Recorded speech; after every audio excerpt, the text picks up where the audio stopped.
आज की डेट में 11 अगस्त 2022 सेकेंड पॉली का पेपर सॉल्व करने वाले हैं। उससे पहले मैं आपको बता देता हूं किन किन छात्रों ने आईटीआई का जो क्वेश्चन आया था वो सेंड किया, ताकि आप भी जान सकें। यहां पर आईटीआई के छात्र अपने यहां पर व्हाट्सएप के माध्यम से सेंड कर रहे हैं, क्योंकि मैंने अपना व्हाट्सएप नंबर भी दे दिया है। लेकिन बहुत सारे छात्रों का कहना है कि सर आप जो बता रहे हैं ये मेरे में क्वेश्चन नहीं आया था। तो अलग अलग यहाँ पर आपका क्वेश्चन हो सकता है, लेकिन कुछ छात्र ये भी कह रहे हैं कि सर आप झूठ बोल रहे हैं। उन्हीं को यहाँ पर दिखाने के लिए मैं यहाँ पर बता रहा हूँ। देखिए, यहाँ पर आईटीआई की एक छात्र ने बिल्कुल यहाँ पर लिख कर इन्होंने क्वेश्चन भेजा है, आप यहाँ पर देख सकते हैं।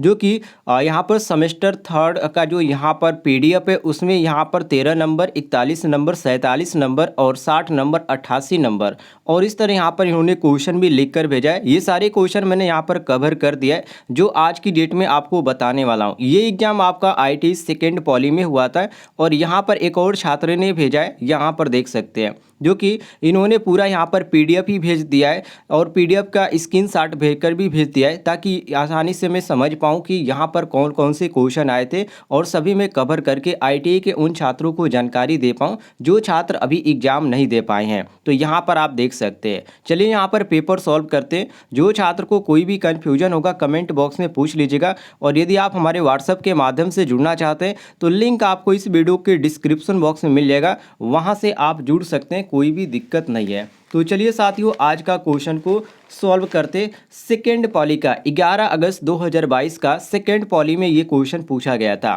पहला क्वेश्चन पूछा गया था कि डीसी जनरेटर का नाम क्या है। ये जो आपके सामने दिखाया जा रहा है ये आपका एक डीसी जनरेटर का यहाँ पर फिगर बनाया गया और इसका नाम पूछा जा रहा है। तो इसको बोला जाता है साथियों डिफरेंशियल लॉन्ग शंट कंपाउंड। ठीक है, डिफरेंशियल लॉन्ग शंट कंपाउंड बोला जाता है। ऑप्शन नंबर ए हमारा बिल्कुल करेक्ट आंसर हो जाता है। चलिए आगे देखते हैं। क्वेश्चन नंबर 57 पूछा गया था कि आर्मेचर वाइंडिंग प्रतिरोध को मापने के लिए किस उपकरण का उपयोग किया जाता है। मेगर का, या मल्टीमीटर का, या श्रेणी प्रकार ओम मीटर का, या केल्विन ब्रिज का। तो साथियों यहाँ पर सही होता है ऑप्शन नंबर डी। प्रतिरोध को मापने के लिए केल्विन ब्रिज का उपयोग किया जाता है, और किस में, तो आर्मेचर वाइंडिंग में। ध्यान रखिएगा, option number D correct answer हो जाता है। आगे देखते हैं अगले क्वेश्चन को। अगला क्वेश्चन पूछा गया था कि स्क्रीन पे क्वेश्चन है आपके, देखिए इसमें कहा गया था कि डीसी जनरेटर के भाग का नाम बताइए। ये जो आपके सामने दिखाया गया है डीसी जनरेटर का भाग है और इसको किस नाम से जाना जाता है ये पूछा गया है। तो साथियों इसको क्या बोला जाता है, इसको बोला जाता है योक या फ्रेम बोल दें। यहाँ पर आपका सही हो जाता है ऑप्शन नंबर डी, बिल्कुल करेक्ट आंसर मिलाते जाइएगा, डी ऑप्शन करेक्ट आंसर हो जाएगा।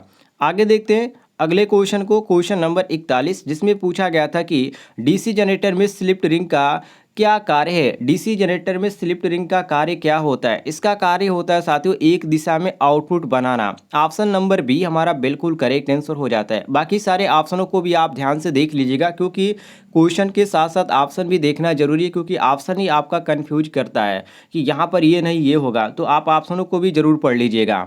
आगे बढ़ते, अगला क्वेश्चन इसमें पूछा गया था कि इलेक्ट्रोप्लेटिंग प्रक्रिया के लिए किस प्रकार के डीसी जनरेटर का उपयोग किया जाता है। A option shunt generator, B option श्रेणी जनरेटर, सी ऑप्शन विभेदक यौगिक जनरेटर, डी ऑप्शन संचयी यौगिक जनरेटर। तो साथियों यहाँ पर सही हो जाता है ऑप्शन नंबर ए, जिसको शंट जनरेटर के नाम से जाना जाता है। अगला क्वेश्चन पूछा गया था कि क्वेश्चन 88 की डीसी स्टार्टर के प्रतिरोध को शुरू करने के लिए किस सामग्री का उपयोग किया जाता है। तो साथियों इसमें जिस सामग्री का उपयोग किया जाता है उसको यूरेका बोला जाता है। ऑप्शन नंबर ए हमारा बिल्कुल करेक्ट आंसर हो जाएगा, मिला लीजिएगा। चलिए आगे देखते हैं। अगला क्वेश्चन यहाँ पर पूछा गया था क्वेश्चन नंबर 141 के अंतर्गत कि वाइंडिंग मशीन के भाग एक्स को चिन्हित करें।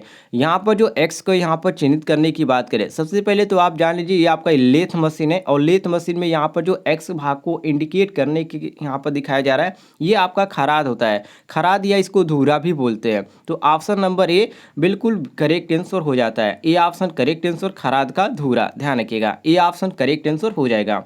आगे बढ़ते हैं। अगला क्वेश्चन पूछा गया था कि अपने रोटर पक्ष से त्रिकला स्क्वायरल केज प्रेरण मोटर की गति को नियंत्रित करने के लिए कौन सी विधि आरोपित की जाती है? ए ऑप्शन कैस्केड संचालन, बी ऑप्शन आरोपित वोल्टेज बदल रहा, सी ऑप्शन आरोपित आवृत्ति में परिवर्तन और डी ऑप्शन ध्रुवों की संख्या बदलना। तो साथियों यहाँ पर सही होता है ऑप्शन नंबर ए, बिल्कुल करेक्ट आंसर कैस्केड संचालन। ये ऑप्शन आपका क्वेश्चन के अनुसार बिल्कुल करेक्ट आंसर हो जाएगा, मिला लीजिएगा। चलिए आगे देखते हैं साथियों अगला क्वेश्चन। अगला क्वेश्चन में पूछा गया था कि मोटर जनरेटर सेट का लाभ क्या है? मोटर जनरेटर सेट का लाभ क्या होता है? सूर्यहीन होता है या उच्च दक्षता का होता है या कम रख रखाव की आवश्यकता इसमें, या डी ऑप्शन यहाँ पर डीसी आउटपुट वोल्टेज को आसानी से नियंत्रित किया जा सकता है। तो साथियों यहाँ पर सही होता है ऑप्शन नंबर डी कि डीसी आउटपुट वोल्टेज को आसानी से नियंत्रित किया जा सकता है। ऑप्शन डी करेक्ट आंसर हो जाएगा। आगे देखते हैं अगले क्वेश्चन को, जिसमें अगला क्वेश्चन पूछा गया है कि सिंक्रोनस मोटर सिंक्रोनस गति से क्यों नहीं चलती, इसका रीजन क्या है? तो देखिए इसका रीजन ये होता है, इसमें जो होता है एक्साइटेशन जो उत्तेजना होता है वो यदि अपर्याप्त है, मतलब कि उसकी जितनी ज़रूरत है उससे कम है, तो ये जो होता है क्या करता है सिंक्रोनस गति पे नहीं चलता है। कौन सा मोटर? तो synchronous motor. Option number A correct answer हो जाएगा। अगला यहाँ पर क्वेश्चन देखिए, अगला क्वेश्चन यहाँ पर पूछा गया था कि डिवाइस सिंबल का नाम क्या है? ये आपका फोर्थ सेमेस्टर से क्वेश्चन पूछा गया था। ये आपका डिवाइस जो सिंबल यहाँ पर दिखाया जा रहा है इसका नाम पूछा गया था कि इसका नाम क्या है? तो साथियों इसको बोला जाता है डायक। क्या बोला जाता है? डायक बोला जाता है। चलिए आगे देख लीजिए अगला क्वेश्चन। इसमें आपका अगला क्वेश्चन पूछा गया था कि ट्रांजिस्टर सर्किट में फंक्शन का क्या प्रकार है? ये आपका स्विचिंग या दोलन या मॉड्यूलेशन या प्रवर्धन, इसमें आपको बताना था कौन सा ऑप्शन सही होगा। तो साथियों ध्यान से देख लीजिएगा, इसमें जो आपका सही हो जाता है, देखिए सबसे पहले तो आप यहाँ पर ध्यान से देख लीजिएगा इसको। ये आपका जो यहाँ पर दिखाया गया एक ट्रांजिस्टर दिखाया गया और इसका जो एरो है ये आपका अंदर की तरह है, तो ये आपका कौन सा हो जाएगा? पी ट्रांजिस्टर हो जाएगा। कौन सा हो जाएगा साथियों? पी ट्रांजिस्टर हो जाएगा। इसको पहले आप सबसे पहले नोट कर लीजिएगा। और यहाँ पर जो सही हो जाता है ऑप्शन नंबर ए बिल्कुल करेक्ट आंसर हो जाता है स्विचिंग। चलिए आगे देख लीजिए अगले क्वेश्चन को। अगला क्वेश्चन नंबर 52, जिसमें पूछा जा रहा है कि बिंदु संपर्क विकसित डिफ्यूजन और मिश्र धातु जंक्शनों के तरीकों का उपयोग करके किस उपकरण का निर्माण किया जाता है? ए ऑप्शन प्रेरकत्व का, बी ऑप्शन प्रतिरोधक का, सी ऑप्शन संधारित्र का और डी ऑप्शन देखिए ट्रांजिस्टर का। तो इसमें आपका सही होगा ऑप्शन नंबर डी। जो छात्र डी ऑप्शन मारे होंगे उनका डी ऑप्शन बिल्कुल करेक्ट आंसर हो जाएगा। आगे बढ़ते हैं अगले क्वेश्चन पे। अगला क्वेश्चन यहाँ पर क्वेश्चन नंबर 77, जिसमें पूछा गया था कि कंट्रोल पैनल वायरिंग में प्रयुक्त गौण का क्या नाम है? इसका नाम आपको बताना था। तो साथियों इसको बोला जाता है क्रोमेट। क्या बोला जाता है? क्रोमेट बोला जाता है। सी ऑप्शन आपका क्वेश्चन के अनुसार बिल्कुल करेक्ट आंसर हो जाएगा, मिला लीजिएगा सभी लोग। आगे देखिए क्वेश्चन नंबर 137 को, जिसमें साथियों पूछा जा रहा है कि क्यों एसी ड्राइव ज़्यादातर प्रक्रिया संयंत्र में उपयोग किया जाता है? ए ऑप्शन चलाने में आसान है इसके कारण, या बी ऑप्शन निर्माण में मजबूत है इसके कारण, या सी ऑप्शन बहुत अधिक शुरुआती बलागुण है इसके कारण, या डी ऑप्शन रख रखाव मुक्त लंबा जीवन है। तो देखिए ये आपका रख रखाव मुक्त लंबा जीवन, option number D correct answer हो जाएगा। जो छात्र डी ऑप्शन मारे होंगे उनका डी ऑप्शन करेक्ट आंसर होगा। आगे देखिए अगले क्वेश्चन को।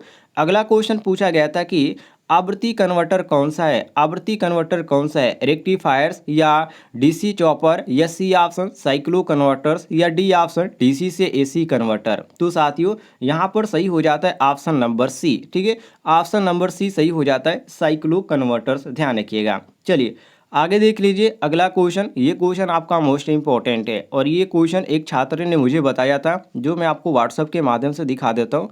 जो कि आईटीआई के एक छात्र ने इस क्वेश्चन को दिखाया था, और भी कई क्वेश्चन थे।